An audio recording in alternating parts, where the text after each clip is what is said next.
Bismillahirrahmanirrahim. Assalamualaikum warahmatullahi wabarakatuh. Waalaikumsalam warahmatullahi wabarakatuh.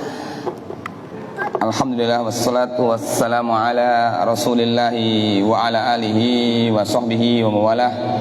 Wala hawla wala quwata illa billah. Asyhadu an la ilaha illallah wahdahu la syarikalah wa asyhadu anna Muhammadan abduhu wa rasuluh la rasula wa la nabiyya ba'dah.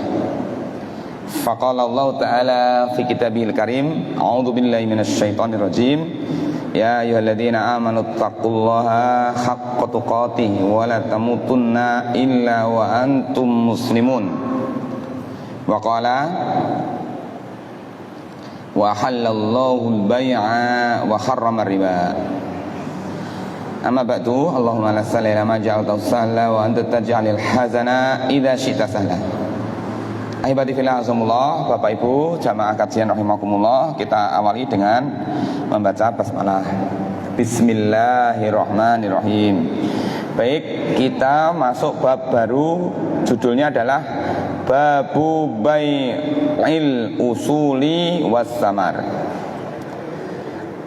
Bai'ul Usuli Was Samar.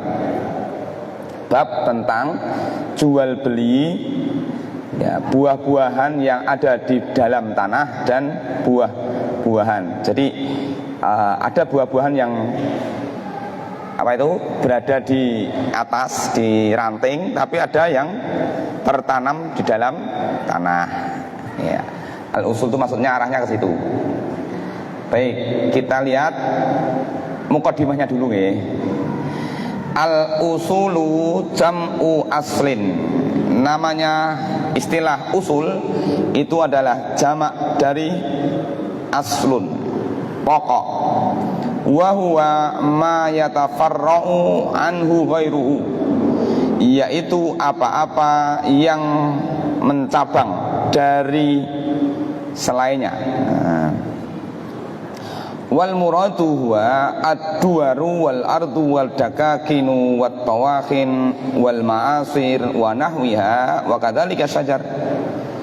Seperti rumah, tanah, toko-toko ya, dan yang lainnya yang semisal dengannya, seperti juga termasuk juga pohon.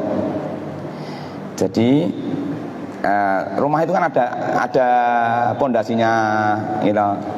Tanah itu ada bagian bawah, toko juga, semuanya itu ada bagian dasarnya. Itu namanya usul, atau kalau dalam fikih namanya usul itu pokok. Ada apa itu? Ada pokok, ada cabang. Terus wasamaru jam'u samrah. Adapun samar itu jamak dari kata tunggal namanya samrah. Wa yajma'u ala asmar, ya, juga disebut dengan asmar. Bisa samar atau simar atau asmar. Wa huwa hamlu syajar. Yang namanya buah adalah apa-apa yang dihasilkan dari pohon. Jadi pohon itu bisa menghasilkan buah, bisa menghasilkan daun. Wa huwa amum mayyukalu, akan tetapi maknanya lebih umum dari apa-apa yang dimakan. Nah, Bapak Ibu, sebelum saya masuk ke pembahasan hadis, saya ingin cerita dulu, mengingatkan kepada kita semuanya bahwa Allah Subhanahu wa taala memerintahkan kepada kita untuk memakan makanan atau harta yang ada di muka bumi ini dari yang halal dan thayyib, ya kan? Nah, ada 3 kategori halalnya itu. 1, ada barang yang halal secara zat.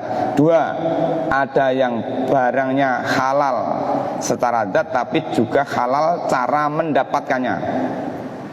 Yang ketiga, kita itu dilarang oleh Allah untuk memakan harta milik orang lain dengan cara yang tidak benar. Jual beli itu adalah cara untuk memakan harta orang lain dengan cara yang benar. Gitu Pak.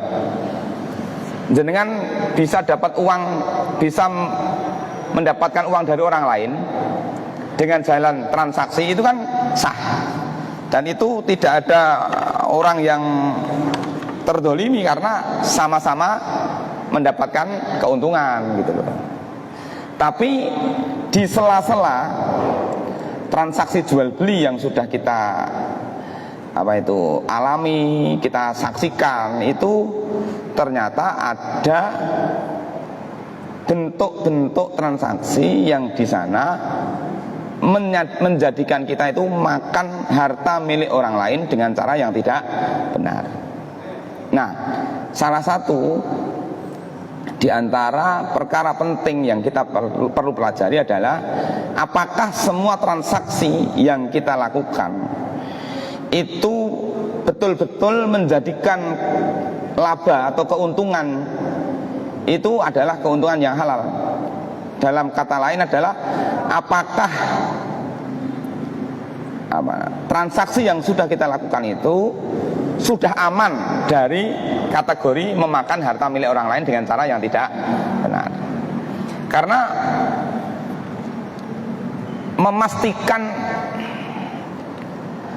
memastikan harta atau makanan yang masuk ke dalam perut kita itu makanan yang halal, itu penting, Pak.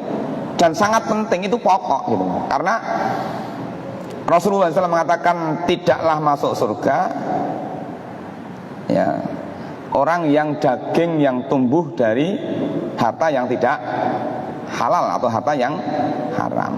Maka perintahnya adalah wa kulu mimma fil ardi halalan thayyiban. Nah, maka dalam jual beli yang berkaitan dengan buah, baik buah yang masih ada di tangkai yang bisa dilihat atau buah yang ada di dalam tanah, itu menjadi penting karena di situ ada celah orang untuk memakan harta milik orang lain dengan cara yang tidak benar. Nah, baik, kita lihat sini. Wa an ibni Umar radhiyallahu anhuma qala naha Rasulullah sallallahu alaihi wasallam an bai'is thimari hatta yabdua salahuha, naha al-bai'a wal mubta'a, muttafaqun alaihi. Wa fi riwayatin kana idza su'ila an salahiha qala hatta tadhhaba ahatuha. Nah, ini. Baik, kita lihat dari Ibnu Umar, Abdullah bin Umar radhiyallahu anhu, semoga Allah meridhoinya. Abdullah bin Umar, Rasulullah sallallahu alaihi wasallam melarang menjual buah-buahan yang belum kelihatan masak. Baik, itu maksudnya matang.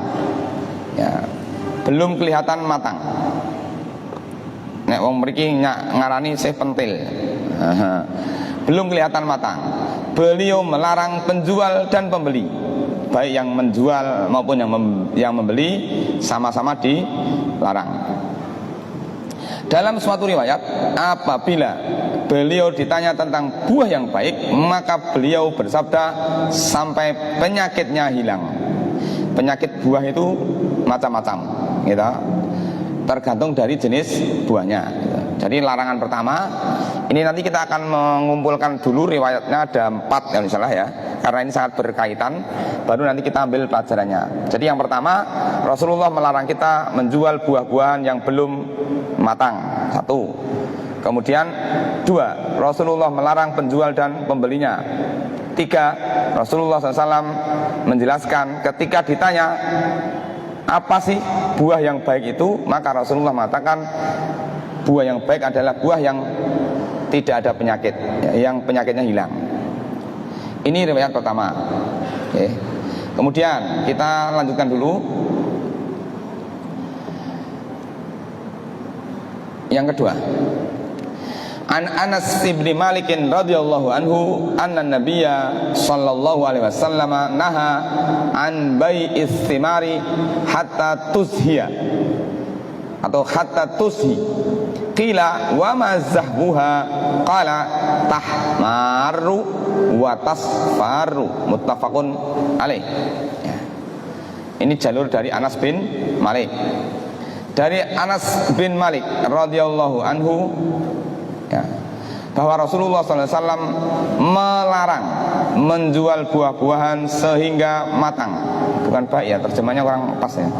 Sehingga matang. Ada yang bertanya, apa tanda matangnya itu? Maka beliau mengatakan, sampai buah itu memerah atau menguning. Karena ada buah yang matangnya itu tondone abang, enten matang niku tondone mboten abang. Napa Pak? Kuning. Contohnya napa Pak? Woh-wohan sing tondone matang niku kuning niku. Pisang atau apa ya? Pepaya ya. Pepaya itu kuning tandanya. Kalau yang merah banyak gitu. Merah itu hampir semua, hampir kebanyakan buah itu dia akan dikatakan matang kalau sudah warna merah, misalnya mangga, rambutan gitu. Ya secara umum merah itu bagian dari tanda buah itu matang. Baik. Nah, kenapa merah? Kenapa merah? Kenapa kuning? Alamatus sholahi minha, tanda matangnya buah-buahan. Wa dalilu sholahiha minal afati, dan buah itu matang, itu tandanya dia selamat dari penyakit. Nyatanya sampai dia matang. Lah umpama kena penyakit kan mesti nggak sampai matang. Nah itu. Baik. Selanjutnya nomor 3. Wa an Anas bin Malik radhiyallahu anhu anna Nabiyya sallallahu alaihi wasallam naha an bai'il 'inabi hatta yaswadda wa an bai'il habbi hatta yashtadda. Rawahul khamsah illa an-Nasa'i wa sahahahu Ibnu Hibban wal Hakim. Ketiganya dari Anas bin Malik radhiyallahu anhu anna Nabiyya sallallahu alaihi wasallam naha an bai'il 'inab hatta yaswadda. Nabi SAW melarang menjual buah anggur hingga ia berwarna hitam. Tanda matangnya buah anggur itu hitam nggih?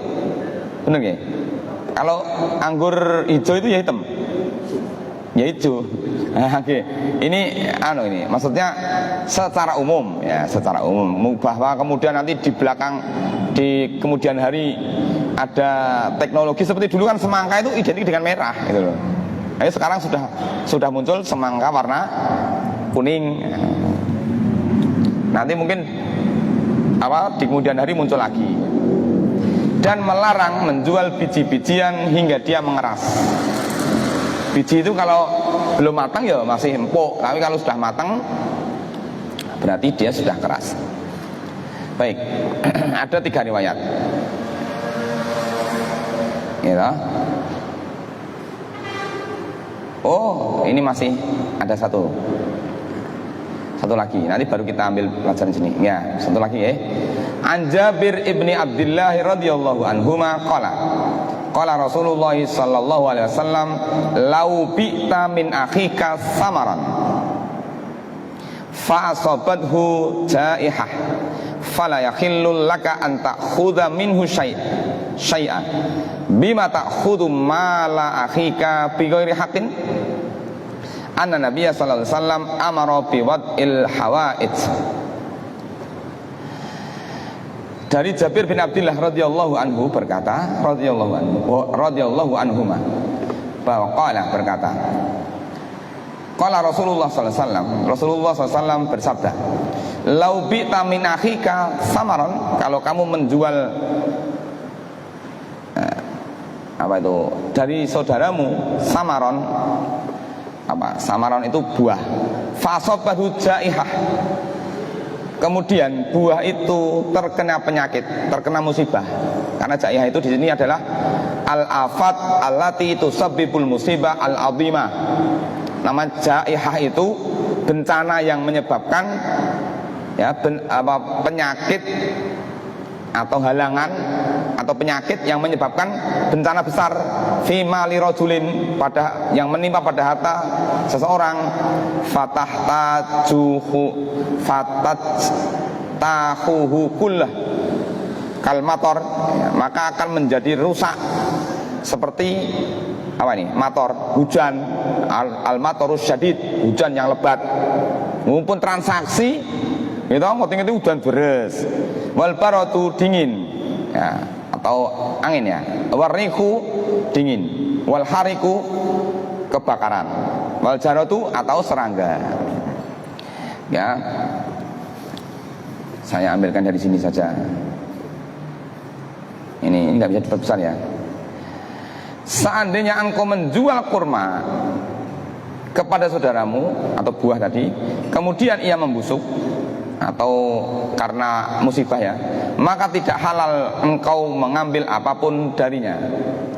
Kalau ini diterjemahkan membusuk, ini sebenarnya kurang pas karena tadi jaihah itu al-afat alat itu sabibu musibah ya, mungkin bisa masuk diantaranya penyakit itu namanya membusuk. Dengan jalan apa engkau boleh mengambil harta saudaramu secara tidak hak? Jadi nggak boleh. Maka tidak halal engkau mengambil apapun darinya. Jadi kalau sudah transaksi, kok kemudian ada musibah, maka kita tidak boleh mengambil keuntungan dari orang yang membeli itu sedikit pun. Nanti pembahasan ini agak panjang karena para ulama mengkaji lagi, ada yang mengkategorikan. Kalau kategorinya ini maka tidak, yang harus bertanggung jawab adalah penjual. Kalau kategorinya ini maka yang bertanggung jawab adalah pembeli. Jadi melihat konteksnya. Baik, kita mulai ambil pelajaran dari 4 riwayat hadis malam hari ini. Yang pertama,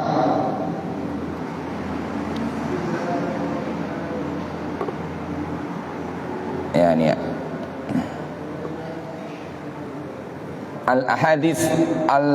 al-ahadis tadullu ala nahyi an bai'is thimari hatta tuzhi wa zahmuha an tahmaru au tasfaru. Hadis-hadis yang kita pelajari malam hari ini ada 4 riwayat tadi menunjukkan akan larangan menjual buah-buahan sampai dia matang, dan tanda kematangannya adalah memerah atau menguning. Kenapa memerah dan menguning? Buah yang belum merah dan belum menguning, belum matang, itu nggak boleh dijual. Fa innaha hina idin tabda'u finnadji wa tutibu aklu. Karena kalau buah itu sudah matang, maka satu ya, kalau sudah merah, sudah menguning, maka dia sudah mulai matang. Kalau sudah mulai matang, maka dia enak dimakan. Gitu. Buah itu kalau sudah matang, maka tandanya dia terbebas dari penyakit.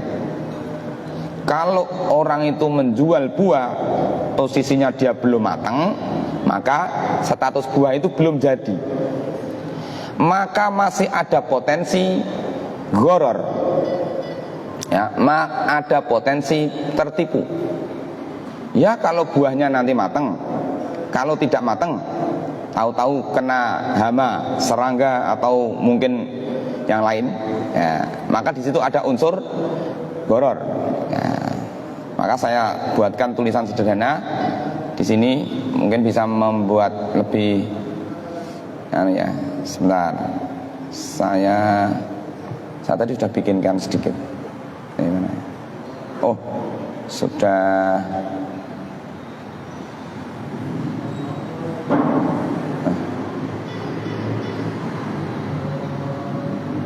Ini ya, gharar dan jahalah. Ada gharar, ada jahalah. Kalau gharar itu apa, Pak? Menipu. Jahalah itu bodoh, tidak tahu. Awali dari surat Al-Baqarah 172. yang diperintahkan kita untuk mengonsumsi adalah halal dan thayyib. Halal itu status hukumnya, thayyib itu baik untuk tubuh kita. Ada makanan yang halal tapi tidak thayyib. Contohnya apa, Pak? Ada orang-orang tertentu yang tidak boleh makan makanan tertentu, berarti dia halal tapi tidak thayyib. Kalau makanan itu memberikan, dipastikan langsung berakibat membuat madorot kepada orang lain, bisa jadi bukan hanya tidak thayyib tapi juga tidak halal. Nah, gitu ya. Ya ayyuhalladzina amanu kulu min thayyibati ma razaqnakum washkuru lillahi in kuntum iyyahu ta'budun. Wahai orang beriman, makanlah di antara rezeki yang baik. Nah, dan kategori baik dan halal itu lebih banyak daripada yang haram. Dieling-eling Pak. Sing halal niku langkung kathah. Mila nek enten sing ngendika, "Walah golek sing haram angel niku virus." Gitu.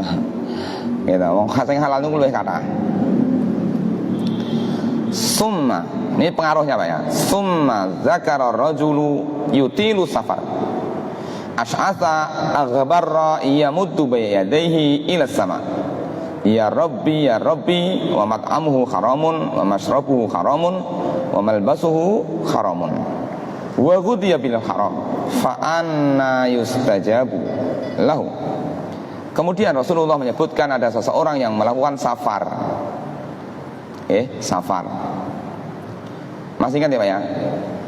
Ada 3 perkara yang dilakukan oleh semua nabi. 1, sholat. Semua nabi mengerjakan sholat.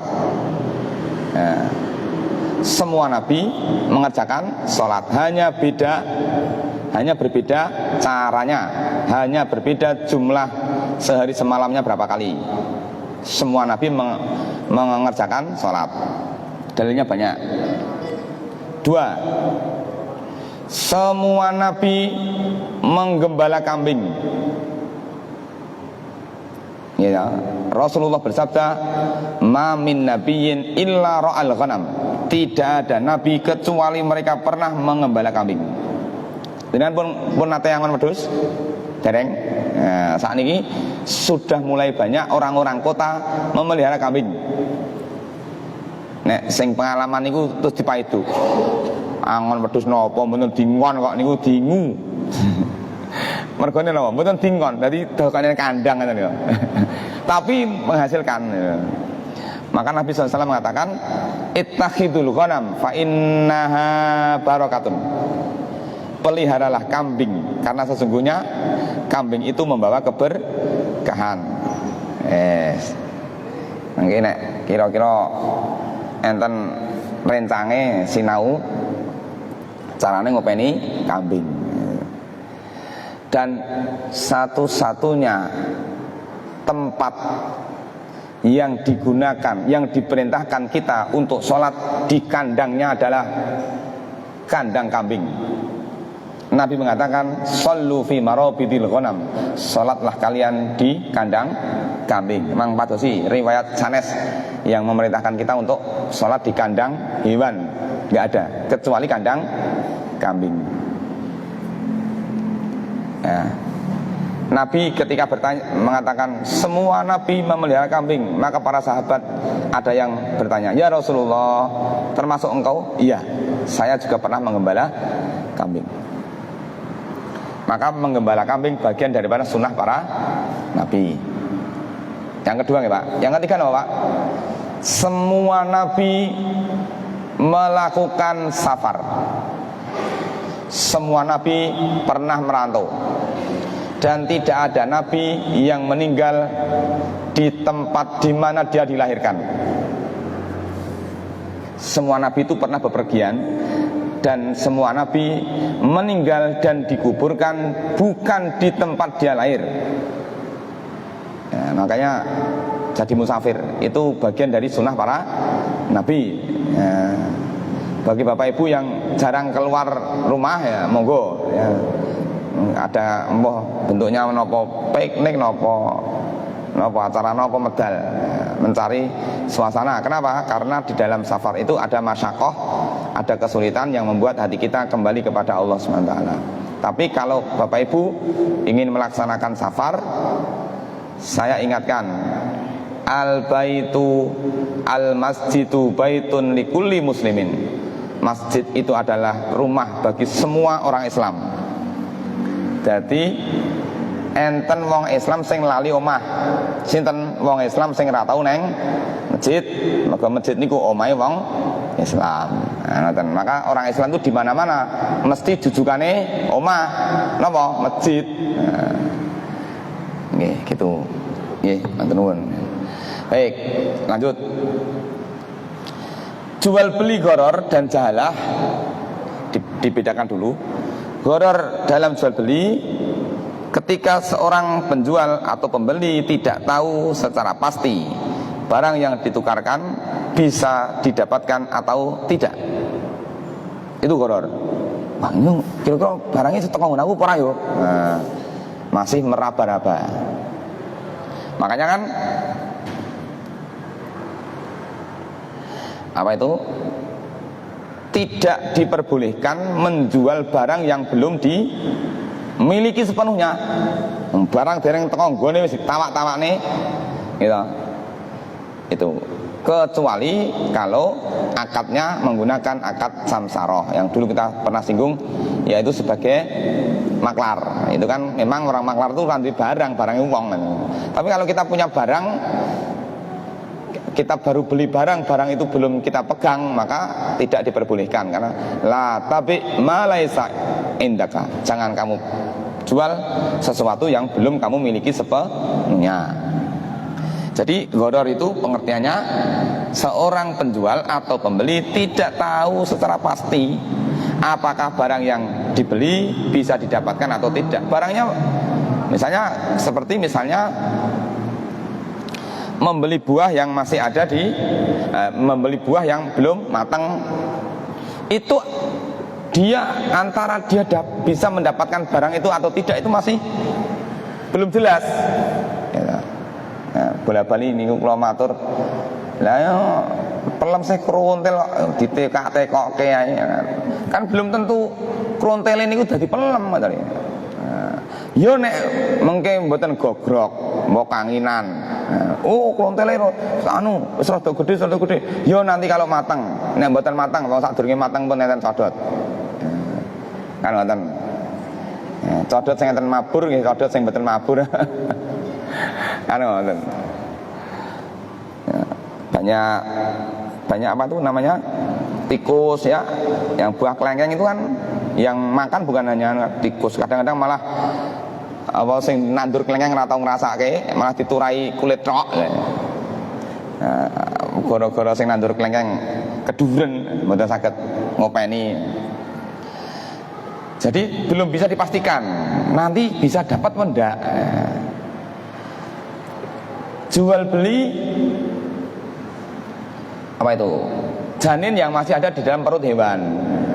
Yo nek ra lahir. Terus jahalah adanya ketidakjelasan barang yang ditukarkan atau dibeli ya dalam sebuah transaksi. Bentuknya, cirinya itu nggak tahu. Kaya ngopo to? Wis mboten ngerti. Niku lho. Napa dulu pernah kita contohkan ya. Jual beli ikan yang masih ada di dalam kolam. La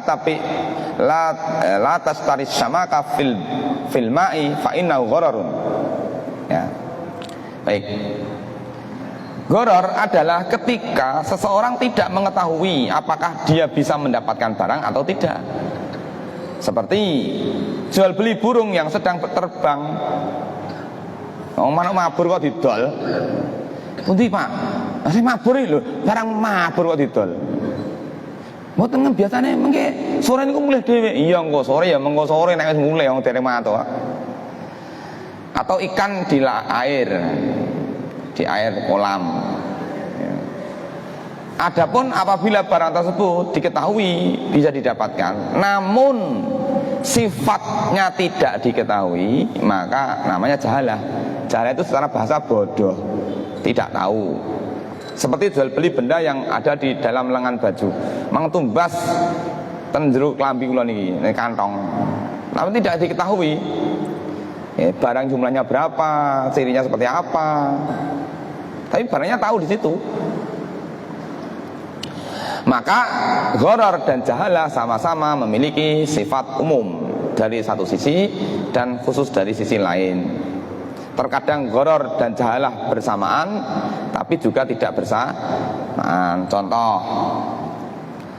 ada barang yang gharar tapi tidak ada jahalah. Contoh, membeli budak yang sedang kabur. Ya, ini gharar, tapi tahu, oh budaknya si A, dia tahu, kita sudah tahu budaknya itu. Tapi posisinya di mana kan nggak tahu. Ya. Dua, jahalah tanpa gharar. Jual beli batu yang tidak diketahui apakah batu itu ada permata atau hanya kaca saja. Belum jelas, bisa didapatkan namun sifatnya tidak diketahui.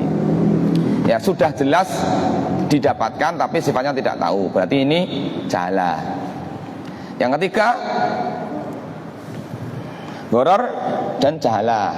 Ya, sudah belum kenal budaknya, terus budaknya sudah lari, wadah, barangnya tidak ngerti, terus barangnya terus lungo. Nah, kapan jahalah dan gharar itu memengaruhi akad? Satu, jika ghararnya banyak, karena ada gharar yang dimaafkan, ada gharar yang ma'fu. Ada gharar yang ma'fu, ada gharar yang terlarang, ya kan? Gharar yang dimaafkan dan gharar yang tidak dimaafkan. Gharar yang dimaafkan itu yang seperti apa? Yang tidak bisa dihindari. Gharar yang tidak bisa dihindari. Fal fuqaha'u muttafiquna ala annal ghararal katsira fil mabi'at la yajuzu wa annal qalila yajuzu. Para ulama fikih sepakat bahwa gharar yang banyak dalam transaksi tidak boleh, namun jika sedikit diperbolehkan.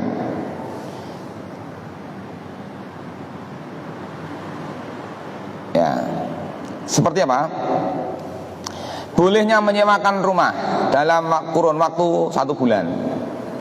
1 bulan ini bulannya pinten dino, por 29 dino, napa sing 30 dino. Bolehnya menyewakan kamar mandi padahal tidak diketahui berapa banyak air yang dipakai. Oke. Seperti misalnya gini Pak, sewa menyewa, atau orang menyewa rumah. Orang menyewa rumah itu kalau di pekarangan depan rumah ada pohon mangga, boleh nggak pohon mangganya dimakan? Lah kan kalau transaksi nih, jangan transaksi nih omah, ngontrak omah, pripun. Nah itu mesti harus ada kejelasan di awal akad. Anu nggih Pak, ngapunten nggih Pak, niki anu kontraknya setahun 5 juta. Lah niki ngajeng enten pelem niku. Lah ini mungkin dari genep setahun nih pelemnya pun mateng nih. Kula entuk ngrasake mboten. Nah, sing dodol bingung, waduh, piye ya niku ya mboten sithik. Nggih mun mengki dirembuk ten wingking mawon, lah mengki nggih mboten sak niki to, cethone pripun. Nggih. Monggo nek sak perlune mawon nggih. Nah, misalnya gitu. Itu ada perlu kejelasan. Gharar tersebut terjadi dalam inti transaksi. Gharar yang berpengaruh adalah gharar dalam inti transaksi. Apabila gharar tersebut hanya sebagai pengikut, bukan pokok. Nah, berarti ini pengikut itu nggak apa-apa. Tapi kalau pokok maka tidak boleh. Contoh, jual beli binatang ternak yang hamil. Kan binatang ternak yang sedang hamil, maka janinnya tidak boleh dijual terpisah, nggak boleh. Tapi kalau dia mengikut yang pokok maka boleh. Tentu jual kambing yang bunting dengan kambing yang tidak bunting regane tetap beda toh Pak? Nggih tetap beda. Ya, mosok apa sapi meteng kali sapi mboten meteng kok regane padha.